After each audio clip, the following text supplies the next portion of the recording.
അസ്സലാമു അലൈക്കും വറഹ്മത്തുള്ളാഹി വബറകാതുഹു. ഇന്നലെ അർദ്ധരാത്രി നാം കേട്ടൊരു വാർത്ത. കൃത്യം 2 മണിക്കാണ് ഈ ഒരു സംഭവം ഉണ്ടാകുന്നത്. വീട്ടുകാർ, കുടുംബക്കാർ വളരെ സന്തോഷത്തോട് കിടന്നുറങ്ങുമ്പോൾ അർദ്ധരാത്രി ആ കുടുംബത്തെ, ആ നാടിനെ മൊത്തം ഞെട്ടിപ്പിച്ച ഒരു സംഭവം. ഇതെവിടെ സംഭവിച്ചു? ആരാണ്? ഒരു ഉപ്പയുടെ 3 പെൺമക്കൾ. ഒരു കുട്ടിയുടെ പ്രായം ഏകദേശം 12, മറ്റൊരു കുട്ടിയുടേത് 14, മറ്റൊരു കുട്ടിയുടേത് 16. അങ്ങനെ 3 പെൺകുട്ടികളാണ്. ഈ ഒരു സംഭവം എൻ്റെ പ്രിയപ്പെട്ട രക്ഷിതാക്കൾ വളരെ കൃത്യമായി മനസ്സിലാക്കിയിരിക്കണം. നമ്മുടെ മക്കളുടെ ഒരു അവസ്ഥ എത്രത്തോളം ഗുരുതരമാണ് എന്നുള്ളത് നാം അത് തിരിച്ചറിഞ്ഞില്ല എങ്കിൽ ഇതുപോലെ ദുരന്തങ്ങൾ നമ്മുടെ വീടുകൾ നടന്നു പോകും. അള്ളാഹു കാത്ത് രക്ഷിക്കട്ടെ. ഈ ഒരു വാർത്ത ഞെട്ടലോട് കൂടിയാണ് നാം കേൾക്കുന്നത്. ഈ 3 മക്കളെ കാണുമ്പോൾ പലപ്പോഴും നാട്ടുകാർ പറയുമായിരുന്നു, മക്കൾ അതുപോലെ വേണമെന്ന്. കാരണം എല്ലാത്തിനും ഒന്നിച്ചിട്ടാണ്, ഭക്ഷണം കഴിക്കാൻ ഒന്നിച്ചിട്ട്, കുളിക്കാൻ പോകുന്നത് വരെ അത്രത്തോളം ഒന്നിച്ചിട്ടാണ് അവരുടെ യാത്രയെല്ലാം. അവരുടെ ആ സന്തോഷം പങ്കിടൽ എല്ലാത്തിനും അവർ കൂട്ടുകൂടുകയാണ്. ആ മക്കൾ ഒന്നിച്ചിട്ടാണ് ഏത് കാര്യത്തിലും. അവർ രാത്രി ഉറങ്ങുന്നതും ഒന്നിച്ചിട്ടാണ്. ഈ 3 പെൺകുട്ടികൾ ചെറിയ ഒരു 2 പ്രായത്തിന് വ്യത്യാസമുള്ള കുട്ടികളാണ്. 12, 14, 16 ഏകദേശം ഇവർക്കുള്ള പ്രായത്തിലാണ്.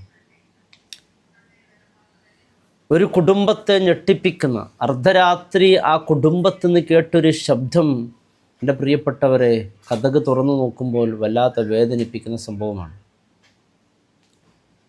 ഈ ഒരു ദുരന്തമുണ്ടാകാനുള്ള കാരണം എൻ്റെ പ്രിയപ്പെട്ടവരെ, നാമൊക്കെ നമ്മുടെ വീട്ടിൽ നമ്മുടെ മക്കളുടെ ഭാഗത്ത് നിന്ന് ഈ പ്രവൃത്തി കാണുമ്പോൾ നിസ്സാരമായി ഇപ്പോഴും കണ്ടുകൊണ്ടിരിക്കുകയാണ്.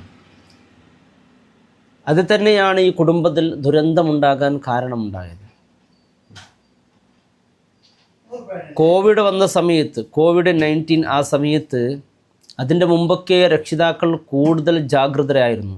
മക്കളുടെ കയ്യിൽ മൊബൈൽ കൊടുക്കുന്ന കാര്യത്തിൽ കുറേ ജാഗ്രതയൊക്കെ പുലർത്തിയിരുന്നു. COVID-19 കാലത്ത് എന്താ സംഭവിച്ചത്?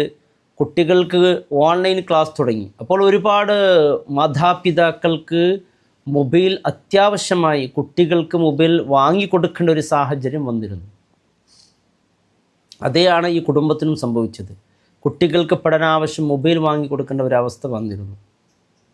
കുട്ടികൾ പഠനവും കഴിഞ്ഞ് അവർക്ക് അത്യാവശ്യമായി മൊബൈൽ ഉപയോഗിക്കുമായിരുന്നു. മാതാപിതാക്കൾ ഗൗരവത്തിൽ കണ്ടില്ല. ചില അസ്വസ്ഥത മാതാപിതാക്കൾ ശ്രദ്ധിച്ചപ്പോൾ ഈ കാര്യത്തെക്കുറിച്ച് മക്കളോട് സൂചിപ്പിച്ചു. മക്കൾ പറഞ്ഞത്, നാം ഒരുപാട് നല്ല കാര്യങ്ങൾ അതിൽ ചെയ്യുന്നുണ്ട്, ഇതിന് നമ്മുടെ ഭാവിയിൽ ഒരുപാട് പ്ലാനുകൾ, ഒരുപാട് നമുക്ക് പദ്ധതികളൊക്കെ ഉണ്ട്, അതൊക്കെ ചെയ്യാൻ വേണ്ടിയാണ് മൊബൈൽ ഉപയോഗിക്കുന്നത് എന്ന്. ഇടയ്ക്ക് മാതാപിതാക്കളുടെ ശ്രദ്ധയിൽപ്പെട്ടെങ്കിൽ ഇവർ ഈ മൊബൈൽ ചെയ്തുകൊണ്ടിരുന്ന ഒരു പ്രവൃത്തി എന്ന് പറയുന്നത് ഓൺലൈൻ ഗെയിമാണ്. ഈ ഏത് ഗെയിമാണ് ഇവർ കളിച്ചത്? ഏത് ഗെയിമിലാണ് ഇത്തരത്തിലുള്ള ചതികളുള്ളത്? എൻ്റെ പ്രിയപ്പെട്ടവരെ, ഈ ഗെയിമിലൂടെ ജനങ്ങളെ വഞ്ചിക്കാൻ കുട്ടികളെ എളുപ്പമാണ്. അതിൻ്റെ പിന്നിൽ വലിയ അജണ്ടകൾ ഉണ്ടാകുന്നു. ഈ ഗെയിമിൻ്റെ ഒരു അവസ്ഥ എന്ന് പറയുന്നത്, ഇപ്പം കുട്ടികൾ ഇതിൽ ഇത്രയും ആകൃഷ്ടരാകാനും ഈ ഒരു ദുരന്തത്തിലേക്ക് ഈ കുട്ടികൾ എത്താനുണ്ടായ കാരണം, ഗെയിമിൽ ആദ്യം ചില ടാസ്കുകൾ നൽകും. വളരെ സിമ്പിളായ ടാസ്കുകളാണ്. ചില മെസ്സേജുകൾ, ചില ചാറ്റിംഗ് മെസ്സേജുകൾ, ചില വീഡിയോസുകൾ, ഇതൊക്കെ ആയിരിക്കും ആദ്യം ടാസ്കുകൾ നൽകുന്നത്. വളരെ സിമ്പിളായ ടാസ്കുകളിൽ അവരിങ്ങനെ അത് ചെയ്തു തീർക്കുമ്പോൾ അവർക്ക് എന്തോ ഒന്ന് ഞാൻ നേടിയതുപോലൊരു ഫീലിംഗ്. പ്രത്യേകിച്ച് മാതാപിതാക്കൾക്ക് ഇവരെ ശ്രദ്ധിക്കാനുള്ള ഒരു സമയം കിട്ടുന്നില്ല. കാരണം അപ്പാക്ക് ഓഫീസിൽ ജോലികളുണ്ട്. ആ തിരക്കിലൊക്കെ മക്കളെ കൃത്യമായി ശ്രദ്ധിക്കാനുള്ള ഒരു സാഹചര്യമൊന്നും കിട്ടിയില്ല. പിന്നെ വൈകാരികമായ ടാസ്കുകളാണ് നൽകുന്നത്. നീ ഒരു സ്പെഷ്യലാണ്, രഹസ്യങ്ങൾ പുറത്തിടാത്ത ആളാണ്, രഹസ്യങ്ങൾ സൂക്ഷിക്കാൻ വേണ്ടി ആദ്യം ചില ടാസ്കുകളൊക്കെ നൽകും. അവരതുപോലെ ചെയ്യും. അർദ്ധരാത്രി എഴുന്നേറ്റ് നിൽക്കാൻ വേണ്ടിയും ഇത്തരത്തിലുള്ള വിഷയങ്ങൾ ഓരോന്ന് നൽകും. ഇതൊക്കെ അവർ ആ ഗെയിമിൻ്റെ പേര് എൻ്റെ പ്രിയപ്പെട്ടവരെ നാം വളരെ ഗൗരവത്തിൽ, ഒരുപാട് ഗെയിമുകളുണ്ട്. ഈ ഗെയിം കൊറിയർ ലവ് എന്ന് പറയുന്ന ഒരു ഗെയിമാണ് ഇവർ കളിച്ചിരുന്നത്. അതിനെക്കുറിച്ച് പഠിച്ചു നോക്കുമ്പോൾ, അതിൽ നൽകുന്ന ടാസ്കുകൾ നോക്കുമ്പോൾ ആദ്യമൊക്കെ വളരെ സിമ്പിളായി തന്നെ തോന്നും. പിന്നെ മനുഷ്യൻ്റെ മനസ്സിനെ പിടിച്ചു നിർത്താനുള്ള ഒരു കാര്യമാണ് അതിൽ ചെയ്യുന്നത്. വൈകാരികമായവരുടെ മനസ്സിനെ പിടിച്ചു നിർത്തിക്കൊണ്ട് അവരുടെ മനസ്സിൽ അധികാരം ചെലുത്തുക എന്നുള്ളതാണ്. ഈ കുട്ടികൾ അർദ്ധരാത്രി മാതാപിതാക്കൾ കിടന്നുറങ്ങിയിരിക്കുകയാണ്. മക്കൾ 3 പേരും അവിടുത്തെ അടുത്ത റൂമിൽ കിടന്നിരിക്കുകയാണ്. ഇവർ താമസിക്കുന്നത് 9 നിലയുള്ള ഒരു ഫ്ലാറ്റിലാണ്. അവിടെ നിന്നാണ് ഇന്നലെ അർദ്ധരാത്രി പെട്ടെന്ന് ഒരു ശബ്ദം കേൾക്കുന്നത്. കതക് എത്ര മുട്ടിയാൽ കുട്ടികൾ തുറക്കുന്നില്ല. നാട്ടുകാരെല്ലാം ഈ ശബ്ദം കേട്ട് ഓടി വന്നു. അർദ്ധരാത്രി ഉണർന്നിരിക്കുന്നവരൊക്കെ ഓടി വന്ന് കതക് തുറന്ന് നോക്കുമ്പോൾ കണ്ട കാഴ്ച, ആ റൂമിൻ്റെ ഉള്ളിൽ രാത്രി ഒന്നിച്ച് കിടന്ന 3 മക്കളെ കാണുന്നില്ല. തൻ്റെ പ്രിയപ്പെട്ട 3 പൊന്നുമക്കളെ കാണുന്നില്ല എന്ന് പറയുമ്പോൾ പെട്ടെന്ന് അവർ ഇങ്ങനെ തിരയുകയാണ്. അവരുടെ റൂമിൻ്റെ തൊട്ടടുത്താണ് ഈ ബാൽക്കണി ഉള്ളത്. അവിടെ ഇങ്ങനെ നോക്കുമ്പോഴാണ് കണ്ടത് വളരെ ദാരുണമായ കാഴ്ച. വല്ലാത്ത വേദനിപ്പിക്കുന്ന കാഴ്ചയാണ്. 3 മക്കൾ തരയിൽ നിലത്ത് വീണിങ്ങനെ പിടഞ്ഞ് മരിക്കുന്ന കാഴ്ചയാണ്.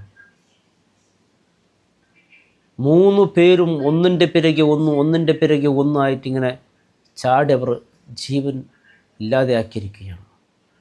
കാരണം അതിൽ പറയുന്നുണ്ട്, ചില ടാസ്കുകൾ ഇങ്ങനെയാണ്, നീ ഒരു പുതിയ ലോകത്തിലേക്ക് പോകണം. അങ്ങനെ പറയുമ്പോൾ ഇവർ അതുപോലെ എന്ത് ടാസ്കുകൾ ചെയ്യുന്നു അതൊക്കെ അവർ ചെയ്തു കൊടുക്കും. ഇതൊക്കെ ആ പാവ മാതാപിതാക്കൾ അറിഞ്ഞില്ല. അവസാന മാതാപിതാക്കളുടെ ഒരു അശ്രദ്ധ കൊണ്ട് ആ 3 മക്കൾ നഷ്ടപ്പെട്ടു പോയി.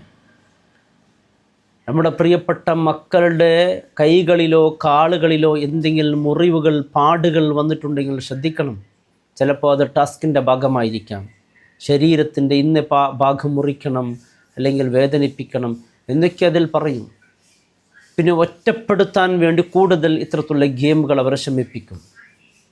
ഒറ്റപ്പെടുത്തിക്കൊണ്ട് അവർക്കുള്ള രഹസ്യങ്ങൾ ചോർത്ത് പിന്നെ ഭീഷണികളും ചൂഷണങ്ങളും ചെയ്യും.